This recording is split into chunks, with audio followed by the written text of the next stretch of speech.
Hello everyone, welcome back to my new video. আজকে আমরা দেখতে চলেছি 2011 সালে মুক্তিপ্রাপ্ত অলওয়েজ মুভির এক্সপ্লেনেশন। এটি একটি সাউথ কোরিয়ান সিনেমা যার IMDb রেটিং হচ্ছে 7.7 আউট অফ 10। মুভি ডিরেক্টর হচ্ছে সং ই জন। একজন বক্সার এক অন্ধ মেয়ের প্রেমে পড়ে। বক্সারটি মেয়েটির চোখ ভালো করতে নিজের জীবনও বাজে রাখে। এই মুভিতে এমন অনেক কিছু থাকবে যা আপনাকে ভাবিয়ে তুলবে। আমি হলপ করে বলতে পারি মুভির শেষটা আপনাকে কাঁদাবে। তো চলুন কথা না বলে শুরু করা যাক আজকের মুভির এক্সপ্লেনেশন।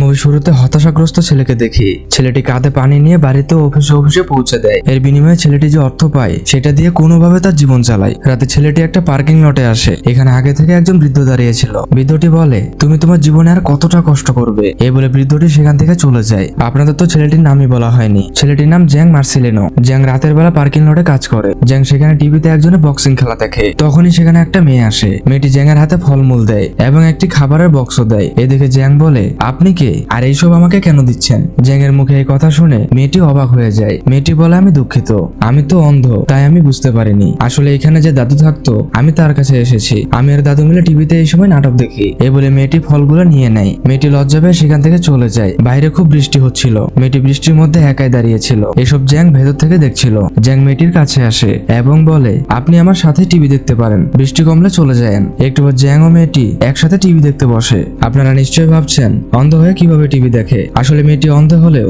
সে শুনে সবকিছু বুঝে যেত। নাটক শেষ হলে মেয়েটি চলে যেতে চায়। মেয়েটি বক্সটি জ্যাং এর হাতে দেয়। জ্যাং ও মেয়েটির দেওয়া বক্সটি গ্রহণ করে। মেয়েটি বলে, এখানে জেসমিনের একটা বক্স আছে, সেখানে অবশ্যই পানি দেবেন। এই বলে মেয়েটি সেখান থেকে চলে যায়। রাতে জ্যাং কাউকে ফোন করে বলে, আমাকে সুনজিমের নাম্বারটা দেন। এরপর জ্যাং বাড়িতে আসে। জ্যাং এর জীবনটা এইভাবে একাকিত্বে কাটে। পরের দিন আমরা একটা কল সেন্টার দেখি। এই কল সেন্টারে সে অন্ধ মেয়েটি কাজ করে। একটু পর সেখানে অফিসের বস আসে। বস বলে, তুমি এবার আমাদের অফিসের এমপ্লয়ি অফ দ্য ইয়ার নির্বাচিত হবে। এই শুনে অন্ধ মেয়েটি অনেক খুশি হয়। তবে বস মেয়েটিকে খারাপভাবে টাচ করতে থাকে। বিকেলবেলা একটা বক্সিং ক্লাবকে দেখি। এই ক্লাবে কোচ হলেন সুনজিম। একটু পর জ্যাং একজনের কাছে ক্ষমা চায়। সুনজিম বলে, স্যার আপনি জ্যাংকে ক্ষমা করে দেন। এই শুনে লোকটি বলে, আমি কেন তাকে ক্ষমা করব? আমার ছোট ছোট বাচ্চারা খেয়ে না খেয়ে বেঁচে আছে, আর এর জন্য দায়ী একমাত্র জ্যাং। আমি তার উপর টাকা ইনভেস্ট করেছিলাম, কিন্তু সে কেন খেলা না খেলে হারিয়ে গেল। আমি কখনোই তাকে ক্ষমা করব না। এই বলে লোকটি সেখান থেকে চলে যায়। বাইরে সুনজিম অন্যান্য বক্সারদের সাথে জ্যাং এর পরিচয় করিয়ে দেয়। সুনজিম বলে, জ্যাং 99 সালে ন্যাশনাল চ্যাম্পিয়ন ছিল। তার একটা পাঞ্চের সামনে তখন কেউ দাঁড়াতে পারতো না। পাশে থাকা এক বক্সার বলে, তাহলে আমার সাথে এক রাউন্ড হয়ে যাক। সুনজিম বলে, কি বলছো? জং তো এখন একদমই খেলতে পারবে না। জ্যাং কোনো কিছু না বলে চুপচাপ সেখান থেকে চলে যাচ্ছিল। তখনই ভেতরে থাকা লোকটি বলে, তুমি চ্যালেঞ্জটা অ্যাকসেপ্ট করো। জ্যাং বলে, মাফ করবেন স্যার, আমি পারবো না। লোকটি জ্যাং এর গালে একটা চড় মেরে বলে, একে এখান থেকে বের করে দাও। জ্যাং চুপচাপ সেখান থেকে চলে যায়। রাতের বেলা জ্যাং ও মেয়েটি আবারও টিভি দেখছিল। মেয়েটি জ্যাংকে বলে, আচ্ছা তুমি কি বক্সিং করে এসেছো? নাহলে তোমার গা থেকে এত গন্ধ বেরোচ্ছে কেন? মেয়েটি আরো বলে, আচ্ছা টিভিতে দেখানো নাটকে তারা সবাই কেমন পোশাক পরেছে, তারা কেমন জুতো পরেছে, মেয়েগুলো কি মেকআপ করেছে? জ্যাং এইসবে খানিকটা বিরক্ত হয়। জ্যাং বলে, তুমি দেখতে পাও না, তাহলে টিভির সামনে কেন বসো? টিভি দেখা শেষ হলে জ্যাং মেয়েটিকে বক্সটি ফিরিয়ে দেয়। বক্সটি দেওয়ার সময় তার ভেতর কিছু খাবারও দেয়। মেয়েটি বক্সটি হাতে নিয়ে বলে, বক্সটি ভালোভাবে ধুয়েছেন তো? জ্যাং বলে, হ্যাঁ ধুয়েছি। মেয়েটি বলে, আমার নামটা তো বলাই হয়নি, আমি জুংহু। এই বলে জুংহু জ্যাং এর সাথে হ্যান্ডশেক করে। জুংহু বলে, আপনার হাতটা অনেক শক্ত। জুংহু জ্যাং এর থেকে বিদায় নিয়ে চলে যায়। এরপর থেকে জ্যাং শুধু জুংহুর কথাই মনে করতে থাকে। জ্যাং মনে মনে জুংহুকে পছন্দ করতে থাকে। জুংহু আবারও আসে। জুংহু বলে, ছেলেটা দেখতে কি সুন্দর? জ্যাং বলে, নাটকের ছেলেরা তো সুন্দর হবে। জুংহু বলে, আমি নাটকের ছেলের কথা বলিনি, আমি বলেছি আপনি দেখতে কেমন। জ্যাং বলে, লোকেরা বলে আমি দেখতে খুব একটা ভালো না। নাটক শেষে জুংহু চলে যাচ্ছিল। তখনই তার পাশ দিয়ে একটা গাড়ি যায়। গাড়ির শব্দ শুনে অন্ধ মেয়েটি রাস্তায় পড়ে যায়। জুংহুর হাত লেগে কিছু বোতলে ভেঙে যায়। এই দেখে জ্যাং তাড়াতাড়ি করে জুংহুকে টেনে তোলে। জ্যাং বলে, তোমার কোথাও লেগেছে? জুংহু বলে, পায়ে ব্যথা করছে।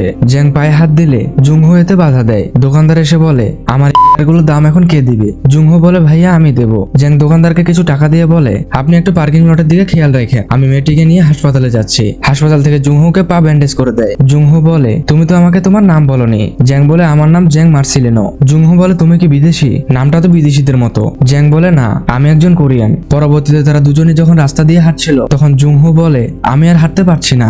জ্যাং বলে, আমি তোমায় পিঠে করে নিয়ে যাব।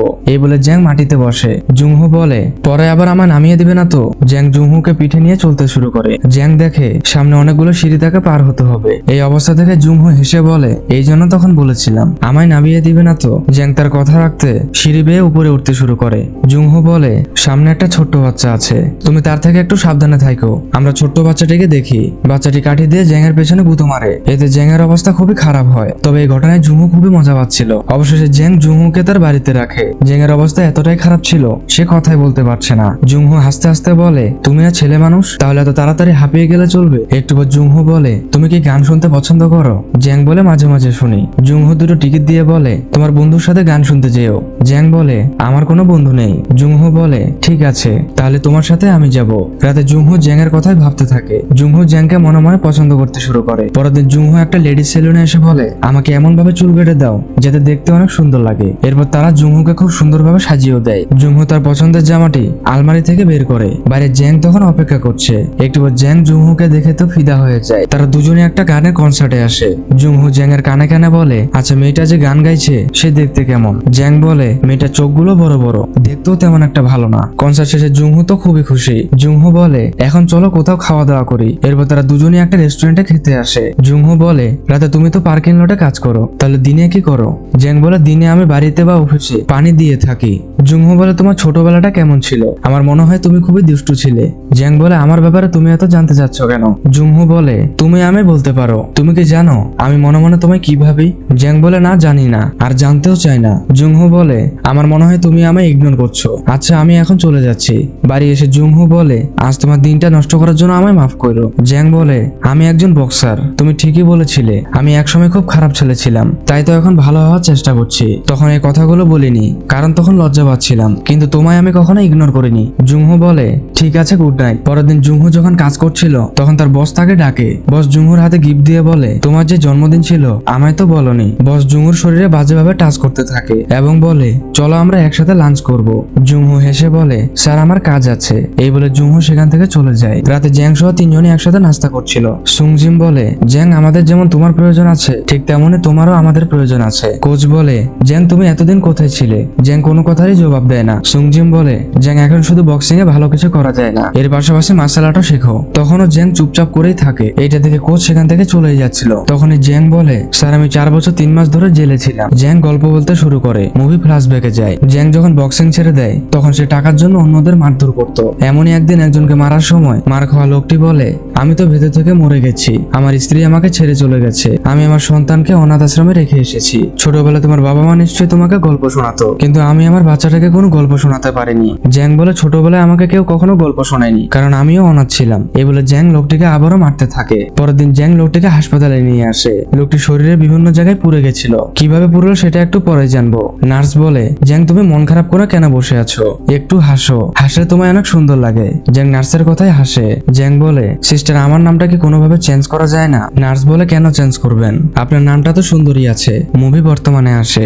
জ্যাং হো কাজ শেষে বাড়িতে আসে। তখন সে বুঝতে পারে তার বস তার পেছনে দাঁড়িয়ে আছে। বস বলে তুমি তো আমার সাথে লাঞ্চ করলে না, তাই আমি নিজেই তোমার বাড়িতে এসেছি। জুংহো কিছুটা ভয়ও পায়। এরপর সে তার বসকে জুস খেতে দেয়। বস জুংহোকে উল্টাপাল্টা কথা বলতে থাকে। জুংহো বলে স্যার আপনি বাসায় যান, আপনি যেখানে এসেছেন এটা কি আপনার বউ জানে? বস সেখানে তার দেওয়া গিফটই পায়। গিফটের বক্স খুলে একটা চেন বের করে এবং বলে আমার বউ আমাকে ডিভোর্স দিয়েছে কারণ আমি তাকে খুবই মারতাম। এই বলে বস চেনটা জোর করে জুংহোর গলায় পরিয়ে দিতে যায়। জুংহো তার বসকে ধাক্কা দেয়, এতে করে বসের গালটা কেটে যায়। বস জুংহোকে মারতে থাকে।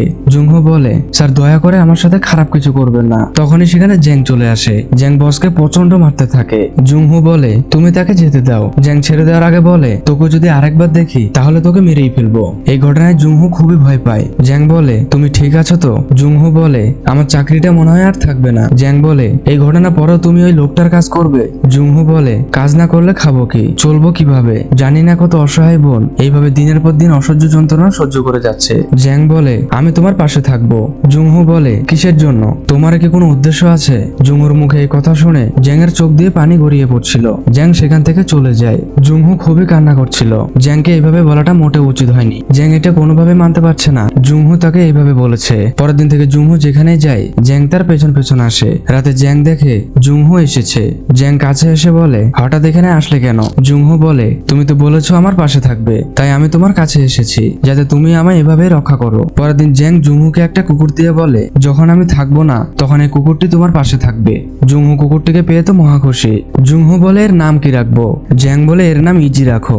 এই থেকে কুকুরটির নাম ইজি হয়ে যায়। এরপর তারা দুজনে মিলে ঘুরতে বের হয়। তারা একটা নদীর পাড়ে আসে। জুংহু বলে, আমাকে দুটো পাথর দিতে পারো? জ্যাং পাথর খুঁজে দুটো পাথর জুংহুর হাতে দেয়। জুংহু একটা পাথর জ্যাংকে দেয়। জুংহু বলে, তোমার কাছে যে পাথরটা আছে সেটা আমি, আর আমার কাছে যে পাথরটা আছে সেটা তুমি। এরপর জ্যাং সোজা বক্সিং ক্লাবে আসে। কোচ বলে, তুমি হঠাৎ কি মনে করে এলে? সুংজিম বলে, তার এখন টাকার দরকার সেজন্য এসেছে। পরের দিন থেকে জ্যাং আবারও তার বক্সিং প্র্যাকটিস শুরু করে। জ্যাং তার সর্বোচ্চটা দিয়ে চেষ্টা করছিল, পাশাপাশি জ্যাং কাজও করছে। এরপর জ্যাং জুংহুর ঘরটা খুবই ভালো করে রং করে। একটু পর জুংহুকে নিয়ে আসে। জুংহু বুঝতে পারে তার ঘরটা আগের মতো নেই। জুংহু জ্যাং এর মুখটা ভালোভাবে স্পর্শ করছে। হয়তো জুংহু চোখে দেখে না, তবে মনের ভেতর জ্যাং এর ছবিটা খোদাই করে রেখেছে। পরবর্তীতে জ্যাং একটা করে ম্যাচ খেলছিল, আর প্রত্যেক ম্যাচে খুবই ভালোভাবে জিতছিল। জ্যাং ও জুংহু দুজনে খুব ভালো সময় কাটাতে থাকে। জুংহু জ্যাংকে মেসেজ করে দেয়। এরপর জ্যাং এর সাথে একজন শক্তিশালী বক্সারের লড়াই শুরু হয়। প্রথমে জ্যাং মার খেলেও শেষ অব্দি জ্যাং জিতে যায়। এতে কোচও খুব খুশি হয়। ড্রেসিং রুমে সুংজিম যখন জ্যাং এর ব্যান্ডেজ করে দিচ্ছিল তখন সেখানে সেই বক্সারটি আসে, যাকে আমরা মুভির শুরুতে দেখেছিলাম। বক্সারটি জ্যাংকে বলে, এইভাবে খেলে কি হবে? আমার সাথে অফিসিয়াল ভাবে খেলো। সুংজিম বলে, এখান থেকে তুমি চলে যাও। সুংজিম আরো বলে, আগে তো একবেলা খাবার টাকাও ছিল না, আর এখন গাড়ি চালাচ্ছে। অবৈধভাবে টাকা কামানোর জন্য আমাদের ক্লাব ছেড়ে চলে গেছে, বেঈমান একটা। একটু পর জ্যাং বলে, ভালোভাবে ওষুধ লাগাও যাতে জ্যাংহু বুঝতে না পারে আমি চোট পেয়েছি। জ্যাং বাড়ি ফিরে দেখে জুংহু তার জন্য অপেক্ষা করছে। জুংহু জ্যাং এর মুখ ভালোভাবে স্পর্শ করে দেখে কোথাও কেটেছে কিনা। জ্যাং বলে, তুমি নতুন কাপড় পরে কোথায় যাচ্ছ? জুংহু বলে, তোমাকে আমি একটা জায়গায় নিয়ে যাব।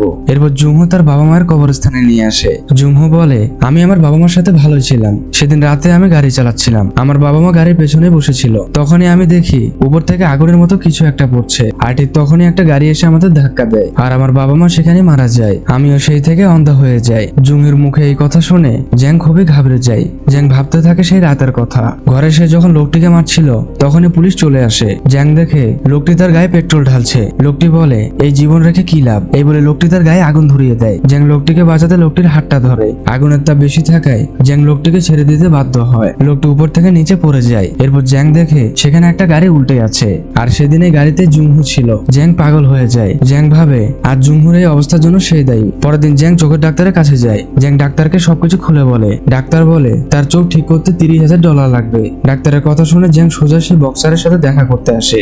জ্যাং বলে, আমাকে কি $30,000 দিতে পারো? বক্সার বলে, একটা সময় ছিল যখন আমি তোমার কাছে টাকা চেয়েছি, আর আজ তুমি আমার কাছে চাইছো। এই শুনে জ্যাং চলে যাচ্ছিল, তখন বক্সারটি বলে, তোমাকে টাকা দিতে পারি, তবে তোমায় একটা কাজ করতে হবে। 2 দিন পর জ্যাং জুংহুকে বলে, তোমার চোখের অপারেশন হবে, তোমার চোখ যে ভালো হবে সেটা আমায় আগে কেন বলনি? জুংহু বলে, এটা তো অনেক খরচ। জ্যাং বলে, টাকা আমি দেব।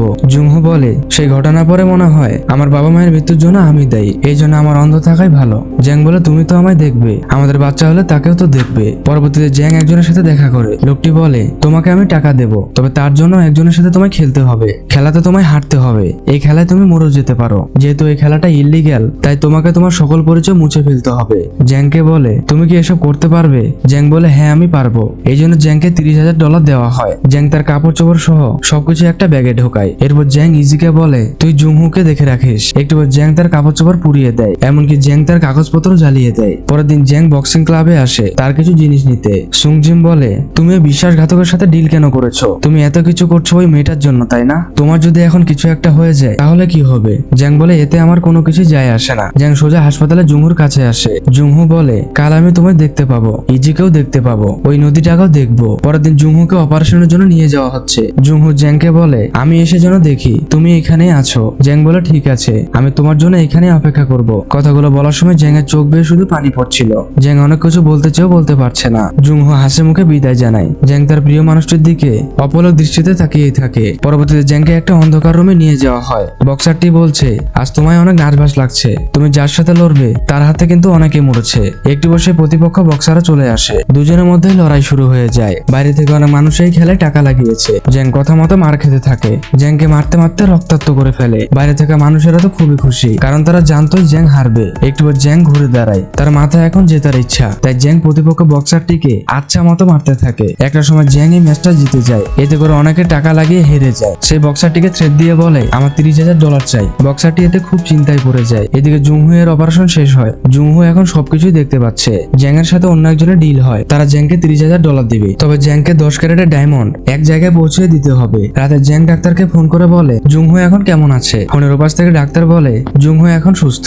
এই শুনে জ্যাং খুশিতে কান্না করে ফেলে। একটু পর জ্যাংকে ফোন করে বলে ডায়মন্ড গুলো ঠিকভাবে পৌঁছে দিবি। তখন একটা গাড়ি এসে জ্যাংকে ধাক্কা দেয়। গাড়ি থেকে দুজন এসে জ্যাংকে ছুরি মারে এবং ডায়মন্ড গুলো নিয়ে যায়। এই গাড়িতে ছিল সেই বক্সারটি। জ্যাং সেখানে রক্তাক্ত অবস্থায় পড়ে থাকে। এদিকে জুংহো জ্যাংকে খুঁজতে থাকে কিন্তু কোথাও খুঁজে পায় না। তাই জুংহো পুলিশে কেস করতে আসে। তারপর জুংহো সেই পোড়া লোকটিকে দেখতে যায়। লোকটি বলে জ্যাং তোমার কথা আমাকে অনেকবার বলেছে। এই শুনে জুংহো খুবই খুশি হয়। লোকটি আরো বলে আমায় তুমি মাফ করো, সেদিন আমার জন্য তোমার বাবা মা মারা গেছেন। এই শুনে জুংহো একদমই চুপ হয়ে যায় আর সেদিনের কথা মনে করতে থাকে। জুংহো সেই দিন একটুখানি জ্যাংকে দেখেছিল। এরপর জুংহো মাটি দিয়ে জ্যাংয়ের মুখটা বানাতে থাকে কিন্তু কোনোভাবে বানাতে পারে না। জুংহো খুবই কান্না করতে থাকে। এভাবে 2 বছর কেটে যায়। জুংহো এখন মাটির তৈরি বিভিন্ন জিনিসপত্রের দোকান করে। একদিন জুংহো নিজের মাটির তৈরি টবে ফুল নিয়ে হাসপাতালে আসে। জুংহো মাঝে মাঝে হাসপাতালে এসে রোগীদের সেবা করে থাকেন। ঠিক তখনই জ্যাং জুংহোকে দেখতে পায়। জ্যাং 2 দিন আগে এই হাসপাতালে এসেছে। জ্যাং দেখে কোনো কথাই বলছে না, কারণ সে কথা বলে জুংহো তাকে চিনে ফেলবে। তখনই জুংহো তার কাছে আসে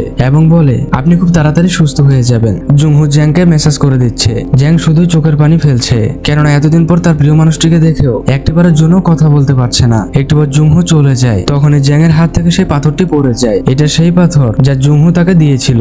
জ্যাংয়ের ভেতরটা ফেটে যাচ্ছে। জ্যাং ভাবে তাকে এখান থেকে চলে যেতে হবে। পরের দিন জুংহো দোকানে একটা কচ্ছপের বাচ্চা রেখে যায়। এটা হচ্ছে জ্যাংয়েরই কচ্ছপ ছিল। জুংহো চলে গেলে জ্যাং সেই দোকানে আসে এবং কচ্ছপের বয়ামটি কিনে নেয়। জ্যাং দোকান থেকে বের হলেই ইজি জ্যাংয়ের কাছে আসে। জুংহো হয়তো জ্যাংকে চিনতে পারেনি কিন্তু ইজি ঠিকই চিনেছে।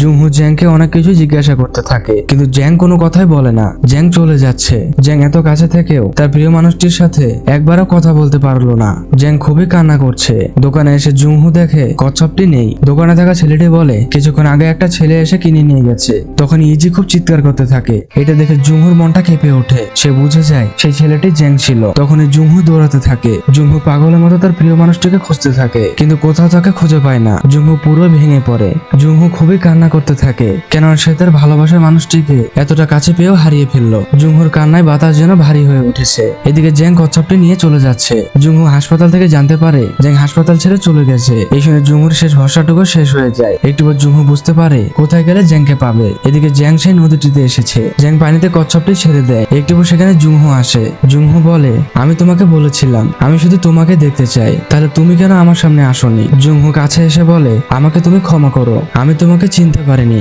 তারা দুজনে খুব কান্না করছিল। অবশেষে নিয়তি তাদেরকে আবারও এক করে দিল। আর এখানে এই মুভিটি শেষ হয়ে যায়। গাইস একটা কথা বলি, জীবনে এতটাও রাগী হবেন না যাতে আপনার রাগ অন্যের ক্ষতির কারণ হয়ে না দাঁড়ায়। আজ এ পর্যন্তই। দেখা হবে কোনো মুভির গল্প নিয়ে। ততদিন ভালো থাকুন, সুস্থ থাকুন। বাই।